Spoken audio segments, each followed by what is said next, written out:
Sud Radio, l'invité politique, Jean-Jacques Bourdin. Il est 8h35. Notre invité ce matin, Philippe Brun, qui est député socialiste de l'Eure et vice-président de la commission des finances de l'Assemblée nationale. Philippe Brun, bonjour. Bonjour Jean-Jacques Bourdin. Est-il vrai que vous avez failli devenir ministre?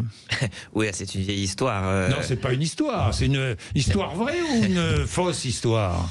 Non, c'était il y a maintenant un moment, il y a plus d'un mois, Michel Barnier m'a effectivement proposé de rejoindre le gouvernement. Pour devenir ministre des Finances. Voilà, et j'ai décliné cette offre puisque je n'étais pas d'accord avec la politique qui allait être menée et les événements qui se sont succédés n'ont pas démenti. Bon, vous avez décliné donc. Oui. Vous avez décliné parce que c'était Michel Barnier ou parce que c'était la politique annoncée par ce nouveau gouvernement? Écoutez, moi j'ai pris parti depuis le 7 juillet pour un gouvernement de rassemblement. J'ai dit qu'il fallait qu'on arrive à s'ouvrir et discuter avec tout le monde puisqu'il n'y a pas de majorité à l'Assemblée nationale. Oui. Le vrai sujet, c'est la ligne politique. Et là, quel est le budget qui nous est présenté? 4000 suppressions de postes d'enseignants. Moi, je vois dans ma circonscription, il y a des gamins qui n'ont pas eu de prof de français ni de prof de maths depuis 10 mois. Oui, enfin, les suppressions de postes, c'est dans l'élémentaire et le primaire, hein, essentiellement. C'est compliqué aussi.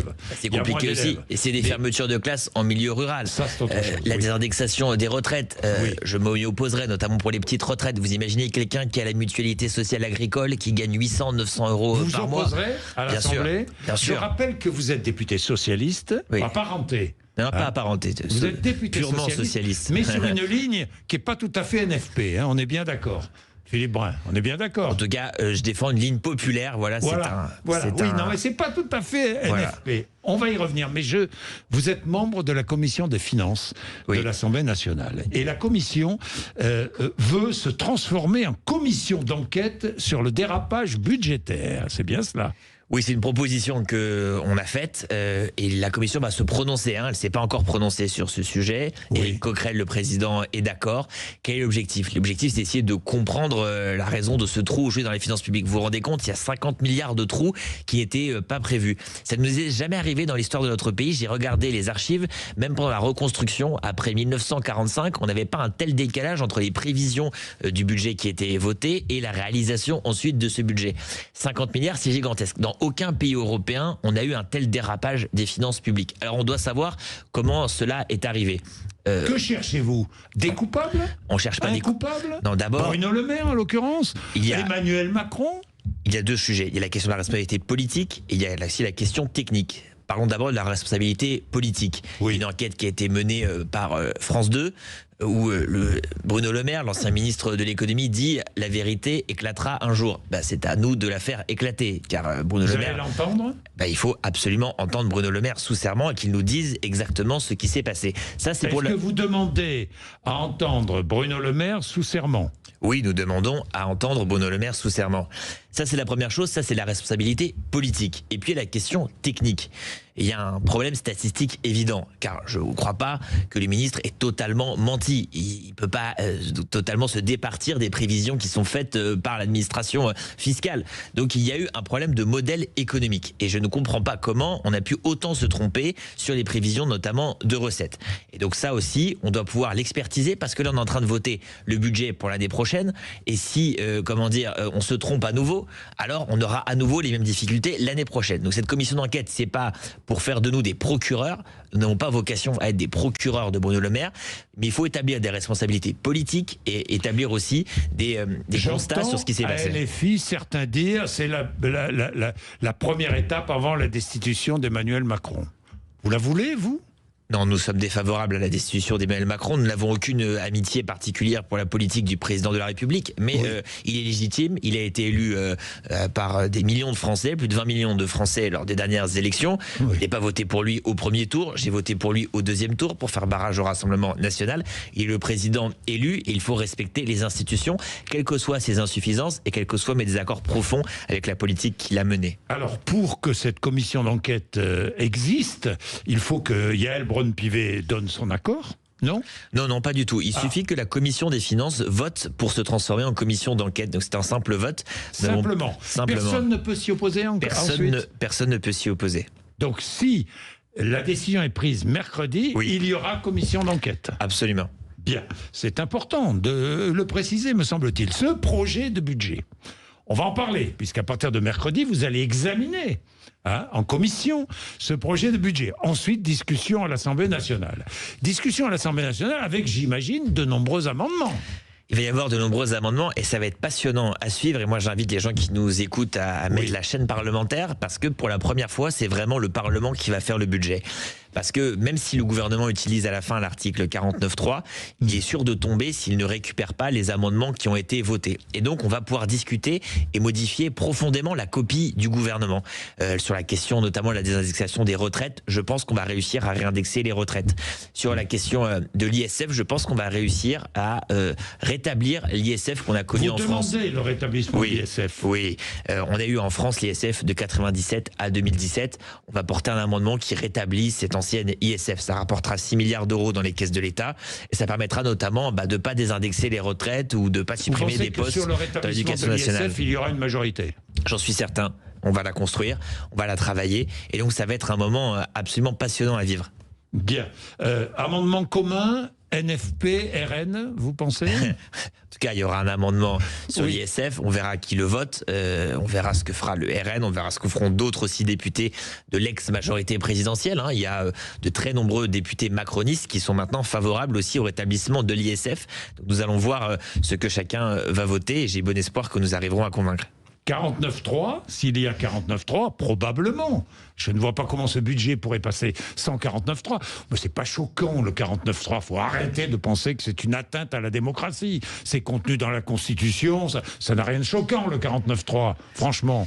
Non, ce qui est choquant, si vous voulez, c'est la multiplication des 49.3 ou quand ces derniers se font avant que la discussion n'ait lieu. Oui. Je pense que ce qui est important, c'est que le 49.3 récupère les amendements qui ont été voter. Si le budget est adopté 49.3, mais qu'on récupère un certain nombre d'amendements qui ont été votés, vous ne voterez pas la censure. Écoutez, nous allons discuter de tout cela et négocier. Et ça, c'est intéressant. C'est une démocratie parlementaire mature. Nous ne disons pas aujourd'hui que nous censurons quoi qu'il arrive. Nous censurons si le compte n'y est pas. Il est clair qu'il y a un certain nombre de lignes rouges. Pour nous, c'est la justice fiscale, c'est la question des retraites, c'est la question de la hausse de taxe d'électricité. Nous nous y opposerons. Si nous arrivons dans le débat parlementaire à avoir un texte qui permet à la fois de rétablir les comptes publics, de ne pas assassiner les classes populaires et les classes moyennes, alors nous nous poserons ou pas la question de la censure. Oui, les retraites quand même, bien falloir à un moment donné ou à un autre qu'on se pose la question des retraites. Parce que vous dites, on n'augmente pas, effectivement, c'est les retraites de la sécurité sociale. On ne reporte pas l'augmentation prévue le 1er janvier, on ne la reporte pas au 1er juillet. Vous vous opposez à ce report en sachant que les retraites complémentaires, elles vont augmenter là, comme prévu, le 1er novembre. Je le précise parce que c'est rarement précisé tout de même. Mais, pardon, dans le déficit public, la part des retraites est considérable. Considérable. La retraite, considérable. Les retraites, c'est la moitié des dépenses sociales en France. Parce qu'on a un pays qui vieillit et on vieillit de plus en plus. Donc il y a un pays qui doit travailler, qui doit travailler peut-être plus longtemps et plus, non ? Écoutez, oui, alors on travaille déjà plus, vous savez. Ça s'appelle la réforme Touraine, c'est les socialistes qui l'ont inventé. On a une augmentation de la durée de cotisation. Bon, et moi je trouve ça normal qu'on ait une augmentation progressive de la durée de cotisation. Ce qui est particulièrement injuste, c'est la réforme des retraites de l'année dernière, avec l'âge légal qui bouge de 62 à 64 et qui fait travailler 2 ans de plus des gens qui ont déjà leur trimestre. Et ça, c'est pas normal. Quand on a ces trimestres, on doit pouvoir partir à la retraite. Donc moi, je suis favorable à ce qu'on abroge la mesure d'âge de la réforme des retraites, le passage de 62 à 64, et qu'on permette à des gens qui ont leur trimestre, qui ont commencé à travailler à 20 ans, de pouvoir partir avant 64 ans. Oui, mais pardon, Philippe Brun, mais vous n'êtes pas opposé à ce que l'on travaille plus, non, et que l'on parte plus tard à la retraite. Non, mais de toute façon, nous avons voté favorablement aux mesures, vous savez, c'est la mesure Touraine, c'est-à-dire d'augmenter la durée de cotisation. Il faut augmenter la durée, on l'a augmenté déjà, nous sommes favorables à augmenter la durée de cotisation, mais qu'on puisse permettre à ceux qui ont commencé à travailler tôt de partir. Et la retraite à 64 ans, c'est faire travailler 2 ans de plus des gens qui exercent les métiers les plus pénibles et qui ont déjà leur trimestre. Ça, c'est très injuste. Bon, Philippe Brun, il y a quand même une certaine cacophonie au sein du NFP, du nouveau Front populaire autour de la retraite. Non, vous en convenez, non ? Non, je ne crois pas du tout. Pas du tout. Ah bon, d'accord. Il y a des positions... entre les filles et vous, il y a un écart considérable. Écoutez, il y a un trou béant. Il y a des différences, comme il y a d'ailleurs aussi beaucoup de différences au sein de la majorité présidentielle sur la question des retraites. Horizon propose la retraite par capitalisation, Bayrou propose propose la retraite par points, et puis les macronistes pur jus, eux, veulent garder le système par répartition actuel et augmenter la durée de cotisation. Donc chacun a des positions différentes sur les retraites. On les confronte ensemble à l'Assemblée nationale. Bon, vous voteriez une censure sur s'il y a abrogation de la réforme des retraites? Demandez un texte demandant l'abrogation de la réforme des retraites. Est-ce que vous votez une censure? Pourquoi je voterais la censure? Je ne sais pas. Pourquoi je voterais la censure? La censure d'un gouvernement qui abrogerait la réforme des retraites. Oui, je serais favorable. Pourquoi est-ce que vous voteriez? Imaginons, le Rassemblement national va demander l'abrogation de la réforme des retraites. Vous votez ou pas? Alors, le texte, il est déposé là, ce sera le fin octobre, et on a dit qu'on ne voterait pas. Alors moi, je vais vous dire pourquoi je ne voterai pas. À votre antenne, j'avais dit que sur le principe, c'est pas parce que ça venait du Rassemblement national que j'allais pas le voter. Maintenant, le texte du RN qui nous est proposé, il est très mal écrit. Et il abroge aussi 2 mesures. Il abroge les mesures pour les carrières longues, je trouve quand même une très mauvaise idée. Et il abroge aussi les mesures pour les mères de famille. Bon, donc c'est difficile de voter un texte qui est aussi mal écrit. Voilà, et donc c'est la raison pour laquelle je ne le voterai pas et que les socialistes ne le voteront pas. Il y aura un texte qui sera déposé par LFI, je pense. Oui, ça c'est dans un mois. Vous voterez ou pas? Ça dépend ce qu'il y a dedans aussi. Je veux dire, pour les mêmes raisons. Voilà. Donc si c'est une abrogation des mesures d'âge, tout ce qu'il y a d'injuste dans la réforme des retraites, oui. Mais si on abroge tout, y compris les bonnes mesures de la dernière réforme, notamment sur les carrières longues ou sur les mères de famille, effectivement, ce sera plus compliqué. Donc on attend de voir le texte. On l'a pas encore, le texte de LFI. Bon. Lucie Castet, parachutée en Isère. Qu'est-ce que vous en pensez, vous?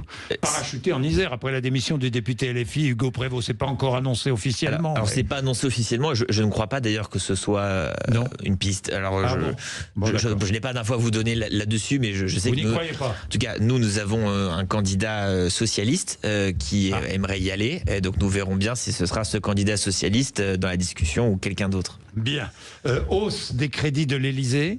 Hausse des crédits de l'Assemblée nationale, hausse des crédits du Sénat, ça fait grincer en cette période, parce qu'il faut bien financer la vie politique dans ce pays, mais hausse de 3 millions d'euros des crédits alloués à l'Élysée, plus 2,5%, hausse de 11 millions d'euros pour l'Assemblée nationale, plus 1,7%, et du Sénat, plus de 6 millions d'euros, 1,7% également. Que dites-vous? Nécessaire, indispensable ou inadmissible? Écoutez, moi ce que je constate, c'est que ça occasionne beaucoup d'émotions dans le pays. Oui. Moi ce week-end, les gens, une personne sur 2 m'en a parlé ce week-end. Évidemment. Bon, donc moi je crois que vu que c'est symbolique, parce que c'est des sommes, on parle de millions, mais enfin par rapport aux 3 000 milliards de dettes, si vous voulez, c'est des sommes très symboliques. Il faut quand même savoir par exemple qu'une commune comme Louviers, chez moi dans l'Eure, son budget c'est 30 millions d'euros, si vous voulez. Donc, vous voyez, c'est des petits millions, c'est moins que le budget d'une petite commune. Bon, ce que je veux dire, c'est que là, il y a un sujet de symbole. Puisque ce sont des petits montants, ça ne coûte pas très cher de revenir dessus. Et donc moi, ce que je vais proposer à mes collègues, c'est un amendement pour revenir sur ces hausses. Vous allez déposer un amendement pour revenir sur ces hausses? Je vais le proposer à mes collègues socialistes pour qu'on le porte ensemble, parce que puisque c'est un symbole, et que ces augmentations ne sont pas nécessaires, on peut s'en sortir sans augmenter le budget de l'Assemblée nationale l'année prochaine et reporter cette hausse.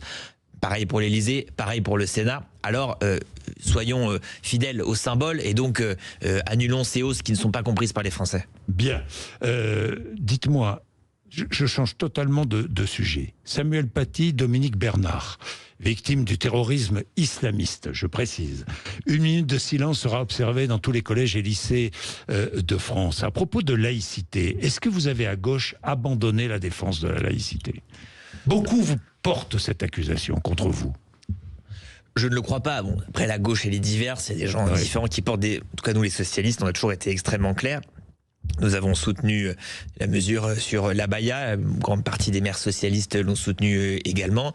Et nous avons beaucoup d'élus qui défendent la laïcité au quotidien. Je pense à Michael Delafosse, le maire de Montpellier, qui a carrément empêché le rachat d'une mosquée par le Royaume du Maroc, parce qu'il pensait qu'il fallait que nous construisions un islam de France.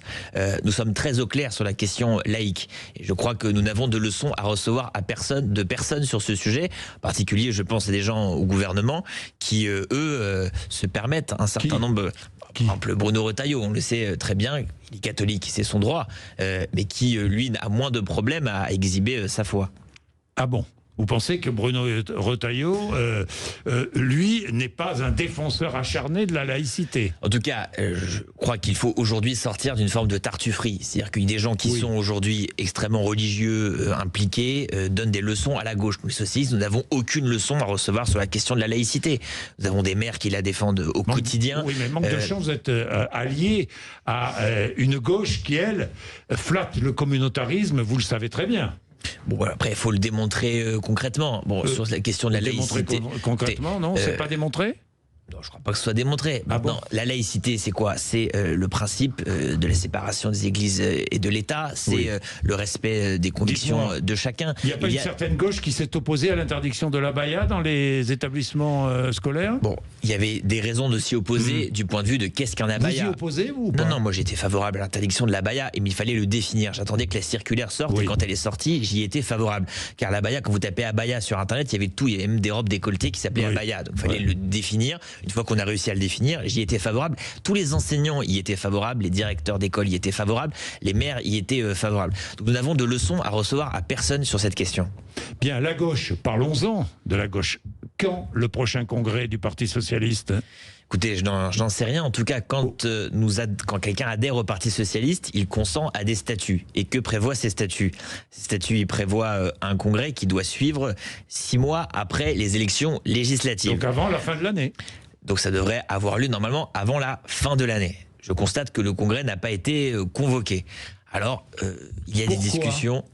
Écoutez, en tout cas, je constate qu'il n'a pas été convoqué. Non, je me sens gêné là. Pourquoi il n'est pas convoqué? Pourquoi? Parce qu'Olivier Faure veut garder le pouvoir? Non, là on est dans le débat budgétaire. Il faut que le débat budgétaire, on puisse le passer. Il y a la possibilité aussi d'une censure de Michel Barnier là dans 3 semaines. Si nous n'obtenons pas gain de cause à l'Assemblée, il est fort possible que le gouvernement de Michel Barnier tombe. Donc c'est pas le meilleur moment pour faire un congrès du Parti Socialiste. Le bon moment, c'est l'année prochaine, en début d'année prochaine. Et j'ai bon espoir qu'Olivier Faure organise ce congrès soit organisé au début de l'année prochaine. Oui, et d'ailleurs tout le monde le demande et tout le monde en convient. Tout le monde le demande et tout le monde en convient. Tout le monde en convient, ça, nous verrons. La réponse d'Olivier Faure. Philippe Brun, parlons de Sanofi. Opélia, filiale de Sanofi, sera bientôt vendue. D'ailleurs, je vais entrer dans le détail, il nous reste 4 minutes, mais pourquoi est-ce que Sanofi veut vendre sa filiale qui fabrique, entre autres, le Doliprane, qui fabrique la lysopaïne, le Malox, et tant de médicaments connus? Alors tous les laboratoires pharmaceutiques dans le monde font ça, c'est la grande mode, et ils se séparent de leur division santé grand public, parce que la division santé grand public, c'est des médicaments qui sont soumis à une forte concurrence, qui sont très régulés aussi par les systèmes d'assurance sociale des différents pays européens, et donc ça rapporte moins d'argent, si vous voulez, que les molécules rares qui sont facturées très cher. Donc souvent, ce qu'ils font, c'est qu'ils mettent en bourse leur filiale qui s'occupe de la santé au grand public. Donc Sanofi imite ses concurrents. Sauf que ça pose un problème, c'est que là, on se retrouve avec le Doliprane sous pavillon américain. C'est-à-dire que oui, Sanofi veut vendre sa filiale à un fonds américain. Voilà, donc vente à un fonds américain, alors qu'on vient de dépenser 250 millions d'euros pour relocaliser la production du principe actif du paracétamol en France. Oui, mais ce sont des sous-traitants qui vont fabriquer. Alors justement, les sous-traitants en question, comment on a monté l'opération? Le sous-traitant a fait un investissement, l'État a donné 250 millions d'euros, contre engagement de Sanofi d'acheter le principe actif pour le produire dans l'usine de Lisieux, dans le Calvados. 250 salariés, 2 milliards de comprimés fabriqués chaque année, 450 millions de boîtes chaque année fabriquées à Lisieux. Si Sanofi, Doliprane, passe sous pavillon américain, que sera-t-il fait de ces engagements?